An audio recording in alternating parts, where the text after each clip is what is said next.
So, nandito tayo sa province of Antique, mga kabahedor. Duterte pa rin tayo, laban lang. Di ba? So, ngayon mga kabahedor, yung sa Senado, nabalik na sa kanila ang kapangyarihan, no? Sila na ang, doon, malakas.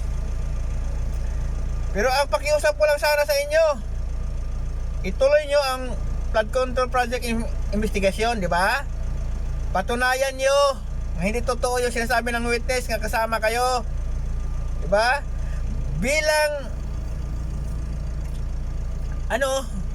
Bilang isang matinong tao nga kayo ay binabanggit ng mga witness nga nakinabang kayo o dinilibiran kayo ng mga pera, maglaylo muna kayo, di ba?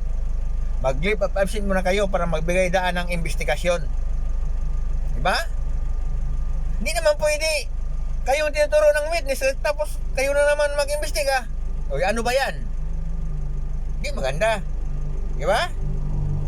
Kayo na may hawak ng Senado ngayon, so, bilang respeto sa taong bayan, kayo nga nabanggit ng mga senador na nakatanggap, sabi ng witness, mag-leave of absence muna kayo. Tapos ipatuloy ang investigasyon para magkaalaman na parang walang sigabal sa investigasyon. Di ba? Kasi nung una, kayo ang namumuno dyan sa Senado, wala ka naman kayong nagawa sa flood control project. Hindi niyo naman tinutuloy-tuloy. Kaya nung nangyari nga, sila na ni Marcolita ang nag-ano dyan, ang namuno. Di ba? Tuloy-tuloy. Ngayon, nalaman natin nga mayroon palang mga media na nabayaran sa flood control project na yan. Pinangalanan pa nila, di ba? Oh, di ba? Yan lang ang masabi ko. Pag tuloy-tuloy ang investigasyon sa flood control project, marami pa tayong malalaman dyan. Ngayon nga, hawak nyo na ang Senado. Kayo na naman ang nasa liderato.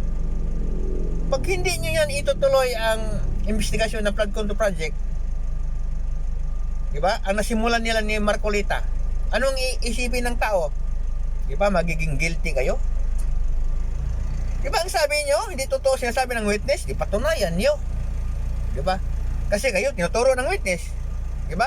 Patunayan nyo, tapos itutuloy ang investigasyon, tapos kayo nga pinapangalan ng mga witness, dapat mag-leave of absence muna kayo. Parang walang sagabal sa investigasyon. Hindi naman pwede nga patuloy ang investigasyon tapos kayo mismo tinuturo. Kayo tinuturo tapos kayo mag-imbestiga. Hindi naman pwede yun. Di ba? Oh, huwag kapal masyadong mukha. Kasi pilit ninyo nga kinuha yung pangyarihan dyan. Di ba? O anong ginagawa nyo sa ibang mga senador dyan? Tinatakot nyo ba yan? Kinakasuhan? O ano-ano pa? Daming lumalabas sa social media, di ba? So ngayon, nagtagumpay kayo, sa inyo na yung Senado, kayo na may hawak dyan sa liderato, ipakita nyo. Di ba? Na talagang malinis kayo. Ipakita nyo yan sa taong bayan. Kasi pag walang resulta ang flood control project ngayon sa pamumuno nyo, wala, lagot kayo sa taong bayan. Yan lang masasabi ko sa inyo, diba? Kasi sa grupo ni Marcolita, nagpursige sila na malaman ang katotohanan. Baka sakaling mabawi nilang pera o ano ba kaya, o mapanagot yung mga ganyang klaseng mga buhaya. Kasi bilyon-bilyon pinag-usapan yan, diba? Maraming pera.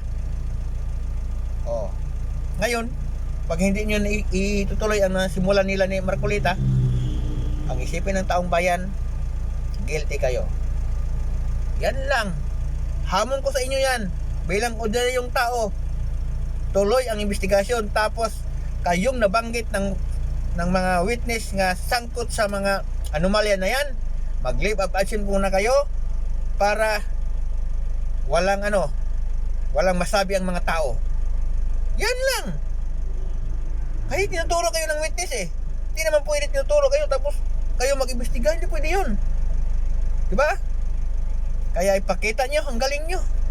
Pinilit nyo yan, pakita nyo. Walastik kayo.